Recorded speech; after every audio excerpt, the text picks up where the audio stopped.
Selamat berjumpa kembali Bapak Ibu semuanya. Kali ini saya akan memperkenalkan info terbaru mengenai survei kepuasan masyarakat. Sebenarnya ini bukan info terbaru, tapi karena memang pada saat akreditasi puskesmas ini sepertinya untuk survei kepuasan masyarakat menjadi salah satu bagian terpenting untuk pelaksanaan proses akreditasi, di mana untuk pengajuan akreditasi puskesmas atau reakreditasi, maka puskesmas wajib melakukan pengisian indikator nasional mutu. Nah, salah satu indikator nasional mutu yang diwajibkan adalah pengisian survei kepuasan. Nantinya pengisian survei kepuasan ini harus diisi di dalam dashboard atau website dari Mutu Pelayanan Kesehatan. Nah, jika Bapak Ibu yang di puskesmas telah memiliki data-data dari survei kepuasan masyarakat, tentunya akan lebih mudah nantinya jika melakukan pengisian di indikator nasional mutunya. Tapi jika tidak memiliki, mungkin akan mengalami kesulitan. Nah, berikut saya akan ulas kembali ilmu mengenai survei kepuasan masyarakat, di mana yang menjadi dasar ilmu ini adalah berpedoman pada Peraturan Menteri Pendayagunaan Aparatur Negara Nomor 14 Tahun 2017. Yang pertama, kita perlu mengetahui terlebih dulu mengapa harus dilakukan survei. Nah, ini salah satu yang alasan kenapa instansi ataupun unit pelaksana wajib melakukan survei kepuasan terhadap masyarakat ataupun pengguna pelayanan. Yang pertama adalah untuk mengukur kinerja penyelenggara secara periodik. Jadi dengan adanya survei ini nantinya Bapak Ibu yang ada di puskesmas dapat mengetahui sejauh mana kinerja dari instansi yang Bapak Ibu naungi. Mudah-mudahan dengan adanya survei dapat memacu di mana aspek-aspek yang perlu dilakukan perbaikan. Terus yang kedua adalah ini untuk mewujudkan partisipasi aktif masyarakat ataupun juga pengguna pelayanan dalam penyelenggaraan pelayanan publik. Yang ketiga adalah sebagai bahan penetapan kebijakan perbaikan pelayanan. Tentunya masukan-masukan dari masyarakat yang telah diberikan di dalam survei nantinya dapat menjadi pedoman ataupun salah satu pedoman yang digunakan oleh kepala instansi ataupun staf di dalam instansi tersebut untuk melakukan perbaikan. Nah, yang terakhir tentunya untuk memacu persaingan positif antar unit penyelenggara pelayanan, di mana misalnya kita berada di puskesmas, masing-masing puskesmas tersebut dapat terpacu untuk memberikan pelayanan yang terbaik agar instansinya ataupun puskesmasnya dapat menjadi lebih baik dari puskesmas yang berada di sebelahnya atau pasienkes yang berada di sekitarnya.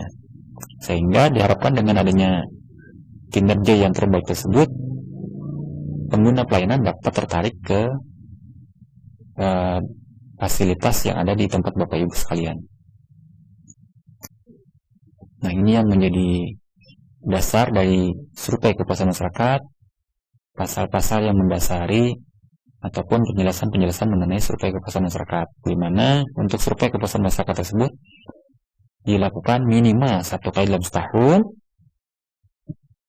Di pasal 3 juga disebutkan bisa bekerja sama dengan lembaga lain yang memiliki kredibilitas dan reputasi. Terus pasal 4, instansinya wajib mempublikasikan hasil SKM supaya para pengunjung ataupun pengguna pelayanan dapat melihat seberapa jauh hasil capaian pelayanan yang ada di instansi tersebut. Terus tidak lupa pula hasil dari survei kepuasan masyarakat harus disampaikan kepada Menpan RB. Ini langkah-langkah untuk pelaksanaan survei kepuasan masyarakat, di mana terdiri dari 5 langkah.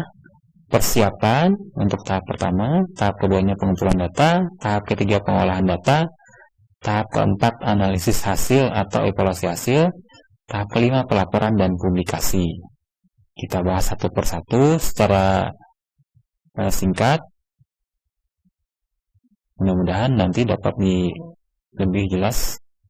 Jika Bapak Ibu memiliki Permenpan RB nomor 14 tahun 2017, mungkin dapat sekalian dibuka, di sana lebih jelas untuk tahapan-tahapannya. Untuk tahapan persiapan, yang pertama adalah penetapan pelaksana. Ini untuk instansi tersebut dapat dilaksanakan oleh instansi itu sendiri. Atau juga yang kedua dilaksanakan oleh pihak ketiga atau unit independen. Untuk dilaksanakan oleh instansi sendiri, tentunya tidak lupa dibentuk tim terlebih dahulu, siapa ketuanya, siapa anggotanya. Sehingga dalam pengorganisasian untuk melakukan survei kepuasan masyarakat dapat lebih mencapai hasil yang memuaskan. Terus yang kedua adalah penyiapan bahan. Bahan yang disiapkan tentunya adalah yang pertama adalah kuesioner. Nah, kuesioner ini lebih mudah sekarang karena sudah ada di Permenpan RB nomor 14 tahun 2017, di mana di sana ada 9 unsur dalam bentuk 9 pertanyaan. Bapak Ibu dapat memodifikasi pertanyaan-pertanyaan yang ada di lampiran Permenpan RB tersebut jika dirasa pertanyaannya masih belum begitu bisa dicerna oleh para responden. Jadi usahakan pilih pertanyaan yang lebih mudah dipahami oleh responden yang menjadi sasaran dari survei kepuasan masyarakat ini. Terus yang kedua, bagian dari kuesioner atau pengantar ini juga sama, sudah ada dalam contoh kuesionernya yang ada di Permenpan RB. Yang ketiga adalah kelengkapan peralatan. Nah, kelengkapan peralatan tergantung daripada bagaimana cara melakukan survei tersebut. Apakah surveinya dilakukan secara manual, kita mendatangi ke responden dan responden juga mengisi secara manual, ataukah kita sudah menggunakan teknologi. Tentunya kelengkapan peralatan yang diperlukan berbeda. Akan lebih baik jika instansi tersebut sudah mampu mengadakan peralatan yang lebih mumpuni, lebih bagus, sehingga nantinya dalam rekapitulasi hasil kuesioner lebih mudah. Tapi jika dilakukan secara manual tentunya akan lebih sulit karena anggota tim dari survei tersebut harus memahami cara rekapitulasinya. Nah, ini akan menyulitkan nantinya. Yang ketiga adalah penetapan responden, lokasi, dan waktu pelaksanaan. Untuk penetapan responden, Bapak Ibu tidak perlu susah karena dalam Permenpan RB juga sudah disebutkan sana dapat menggunakan rumus atau menggunakan tabel yang dibuat oleh Morgan and Kretzy, di mana di sana sudah dibuat berapa populasinya yang ingin disurvei, lalu berapa sampel ya dari populasi tersebut, sehingga memudahkan dari instansi jika ingin melakukan survei kepuasan masyarakat. Tentunya tabel Morgan and Kretzy ini lebih mudah dan lebih simpel karena tinggal melihat dari tabel yang dibuat. Terus yang kedua adalah jangan lupa menentukan lokasi dan waktu pengumpulan data. Apakah nanti di instansinya ataukah ke arah respondennya, ke rumah-rumah responden. Itu yang mungkin diperlukan karena akan merubah baik itu dari segi waktu maupun biaya. Ini contoh kuesioner yang ada di Permenpan RB, di mana di sana yang pertama adalah judulnya dulu. Kita sebutkan di unit layanan mana, kabupaten kotanya di mana, lalu tanggal survei, jam survei. Ini jika format dari kuesioner ini di dalam bentuk cetak. Tentunya contoh yang paling simpel ya seperti ini. Jadi di sana terlihat misalnya data profil tersebut untuk responden, ada jenis kelamin, usia, pendidikan, pekerjaan, dan jenis layanan terima. Jenis layanan terima misalnya dia berada di ruang apa dari instansi tersebut, atau kalau di puskesmas mungkin berada di poli mana, sehingga responden nanti dapat fokus dia memberikan masukan untuk jawaban di bawah ini berdasarkan keadaan yang dia terima atau layanan yang dia terima di ruang yang disebutkan dia di bagian atas, misalnya di bagian ruang pendaftaran. Nah, mungkin pendapatnya nanti mewakili pelayanan yang dia terima di ruang pendaftaran. Nah, bagian yang kedua ataupun juga bagian isi dari kuesioner ini adalah di bagian pendapat responden itu sendiri, di mana di contoh Permenpan RB ini ada 9 pertanyaan, dan 9 pertanyaan ini mewakili 9 unsur yang wajib disurvei dalam survei kepuasan masyarakat. Contohnya nomor 1, bagaimana pendapat saudara tentang kesesuaian persyaratan pelayanan dengan jenis pelayanan, di mana jawabannya sudah ada di sana untuk pilihan gandanya.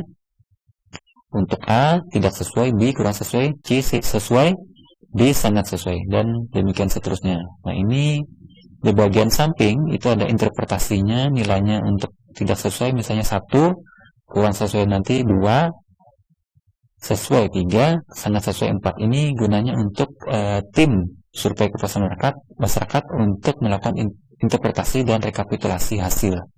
Jadi hasil dari jawaban responden tersebut diinterpretasi dalam bentuk angka, sehingga dapat lebih mudah melakukan penilaian dari indeks kepuasan masyarakatnya.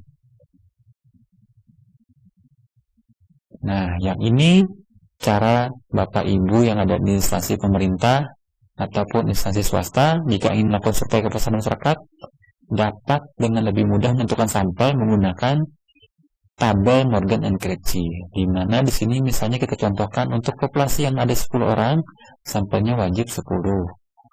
Lalu misalnya jika populasinya ada 10.000, maka sampelnya haruslah 370 minimal. Nah, seperti itu contohnya. Jadi lebih mudah. Misalnya berada di puskesmas, jumlah kunjungan dalam 1 tahun itu ada misalnya 50.000 1 tahun. Maka sampelnya yang wajib adalah 381. Ini contoh dari tabel Morgan and Crutchy. Tapi jika Bapak Ibu menggunakan rumus yang satu lagi lebih mudah, bisa juga, tapi memang rumusnya agak lebih sulit. Itu ada di lampiran dari Permenpan RB 14 tahun 2017. Yang kedua, tahap pengumpulan data. Nah, ini tidak lupa untuk teknik survei atau pengisian kuesionernya bisa melalui beberapa cara. Yang pertama adalah kuesioner dengan wawancara tatap muka. Ini mungkin manual seperti zaman dulu. Untuk timnya misalnya membawa kuesioner kepada responden, lalu ditanya satu persatu pertanyaannya, apakah nanti responden yang mengisi, apakah tim yang mengisikan jika respondennya telah sandur. Tapi mungkin lebih baik jika respondennya mengisi sendiri, misalnya disediakan tempat untuk pengisian dari kuesioner tersebut. Cara yang kedua, kuesioner melakukan pengisian sendiri, termasuk yang dikirimkan melalui surat. Nah, ini sudah teknik lanjut, bisa sebenarnya melalui surat ataupun yang lainnya.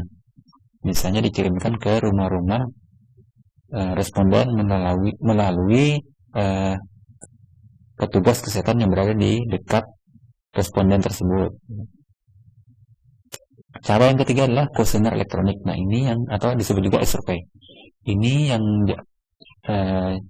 survei terbaru, misalnya menggunakan peralatan komputer. Jadi misalnya komputer tersebut diletakkan di bagian ruang tunggu di instansi tersebut. Jadi responden tinggal mengisi jawaban atas yang pertanyaan-pertanyaan yang ada di layar.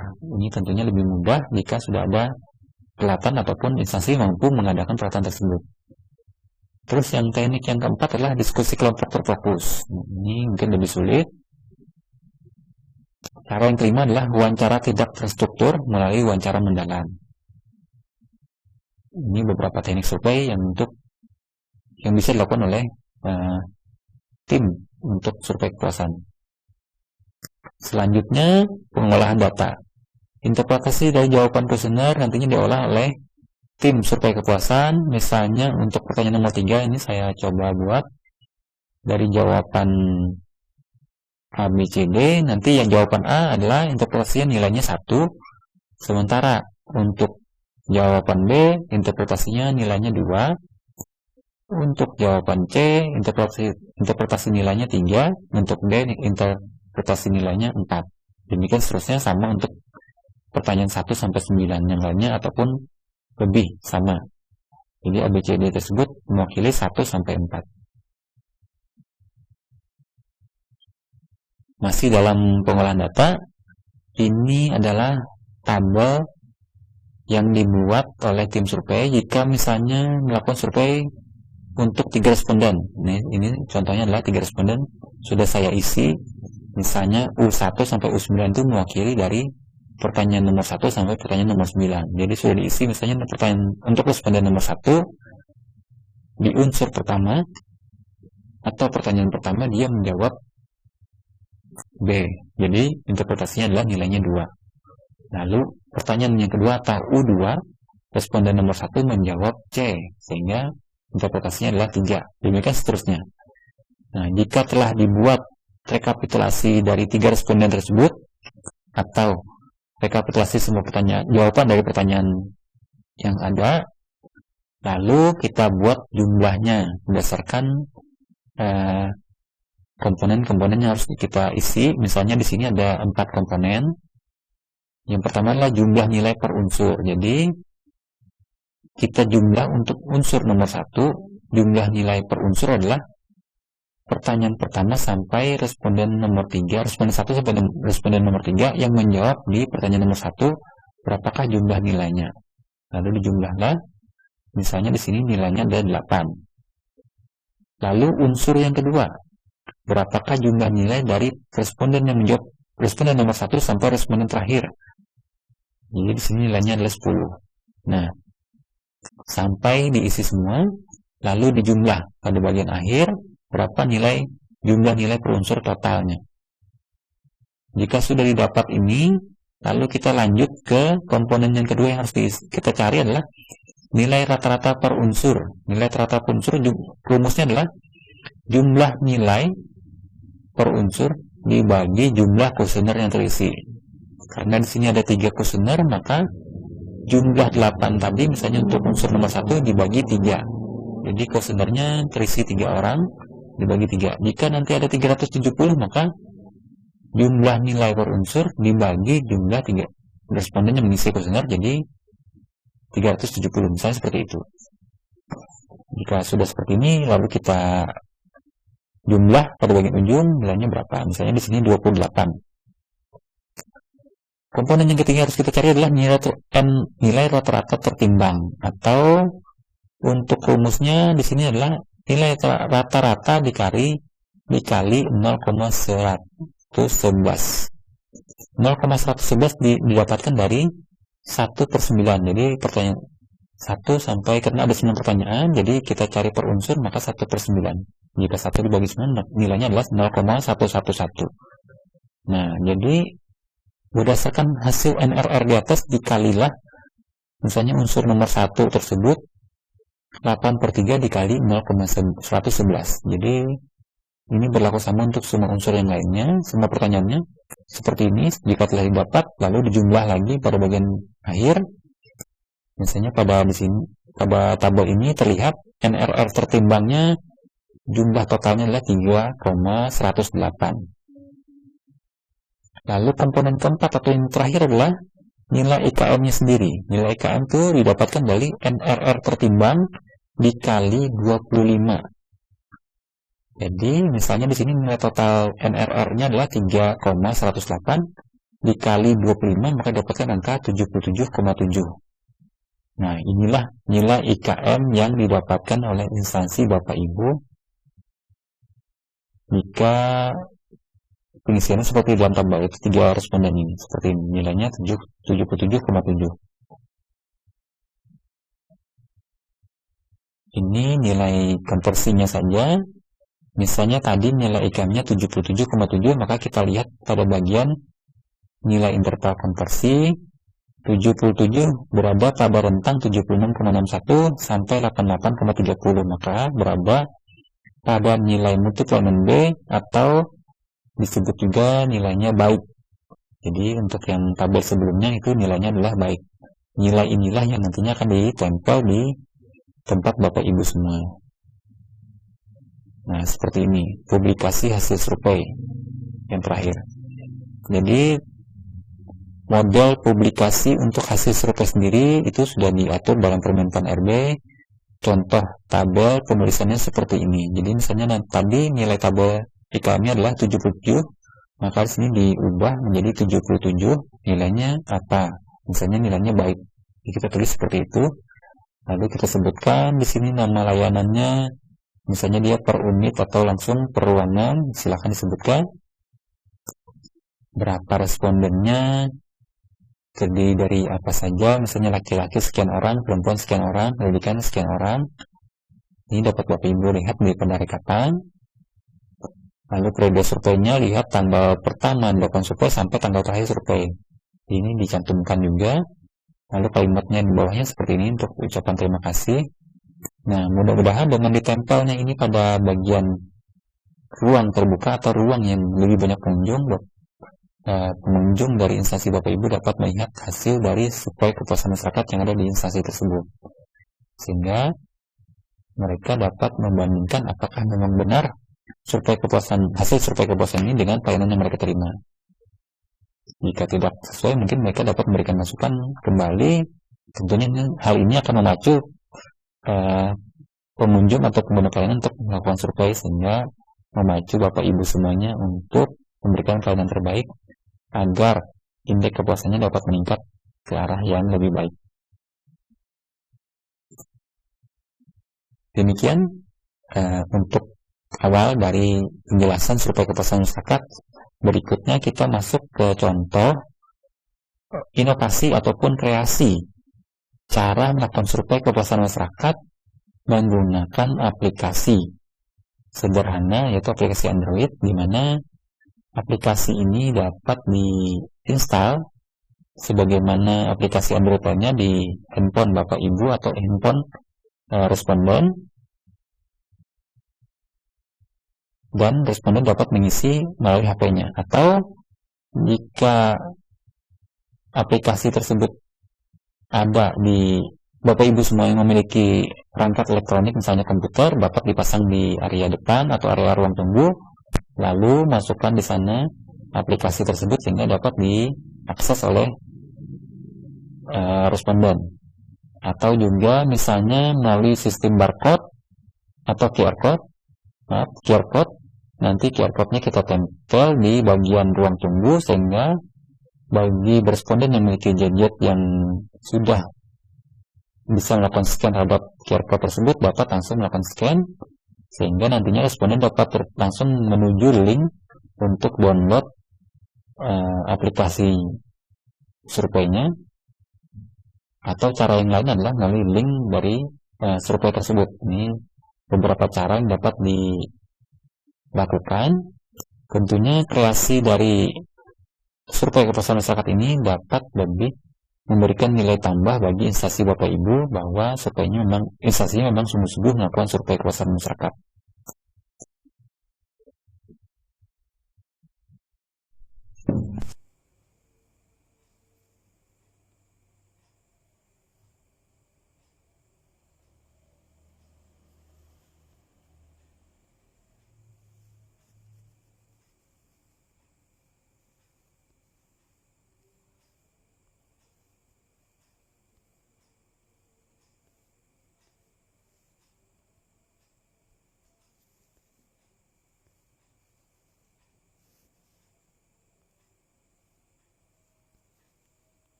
Untuk melihat jawaban dari para responden, dapat menggunakan akun Gmail yang digunakan dalam Google Form pada bagian Drive.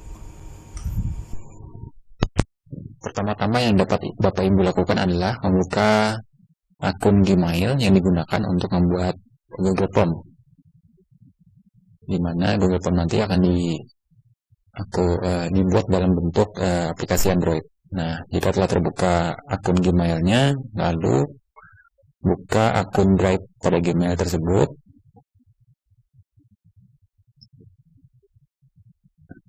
Kemudian nanti di sana akan terlihat Google Spreadsheet yang digunakan untuk merekap hasil dari pengisian kuesioner survei kepuasan dari masing-masing responden. Jadi setiap kali responden mengisi, dia akan terisi ke dalam spreadsheet yang telah kita buat.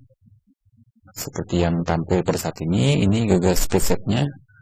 Jadi kita kalau ingin lihat tinggal klik kanan, lalu dibuka Google Spreadsheet. Dia akan membuka dalam tab yang baru.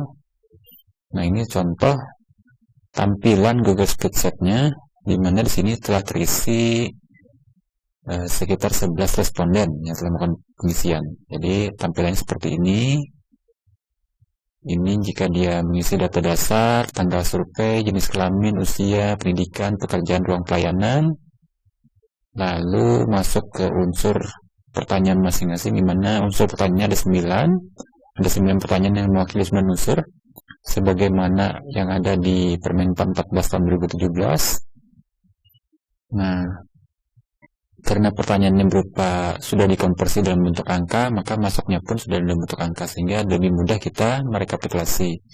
Khusus untuk Google Spreadsheet ini yang telah dibuat ini, dia telah dibuat sedemikian rupa sehingga nanti pada bagian akhir ada rekapitulasi nilai IKM-nya.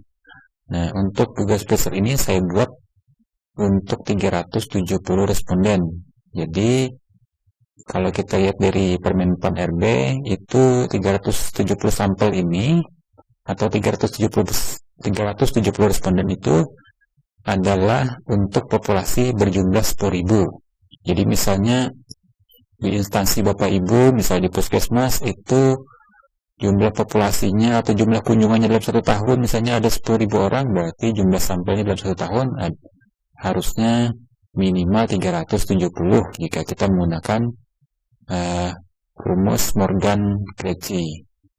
Nah, ini bisa dilihat bagian samping ada 370 responden. Nah, untuk yang ini saya tambahkan beberapa baris untuk melakukan rekapitulasi, dapat lihat di sini. Nah, ini telah kita buat rumusnya, di mana pada bagian bawah itu sudah ada total nilai masing-masing unsur. Jadi misalnya di sini unsur pertama itu nilai totalnya sekian dari berapa responden yang telah mengisi. Lalu NRR-nya, nilai rata-rata terimbang, dan nilai rata-rata terimbang juga sudah otomatis, dan nilai IKM-nya juga otomatis. Jadi misalkan untuk yang ini saya contohkan di sini sudah terisi sampai sel yang ke-12, dari sel nomor 2 sampai sel nomor 12, di mana nilai IKM-nya sudah menunjukkan di angka 70,45. Nah, saya akan contohkan untuk pengisian di Android nanti, di mana respondennya mengisi, pada saat dia mengirimkan hasil jawaban, maka otomatis nilai IKM dan nilai lain-lain ini akan berubah. Jadi tidak perlu lagi Bapak Ibu menghitung, karena semua yang diisi oleh responden itu akan otomatis terisi dalam rumus yang di bagian bawah ini. Sehingga lebih memudahkan, tinggal kita simpan file Excel-nya sebagai bukti bahwa instansi telah melakukan survei kepuasan masyarakat.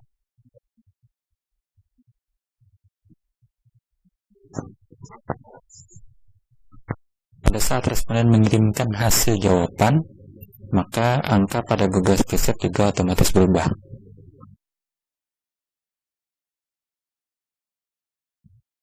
Nah, setelah dilakukan pengisian, terlihat hasil dari pengisian tersebut. Misalnya di sini kita lihat respondennya.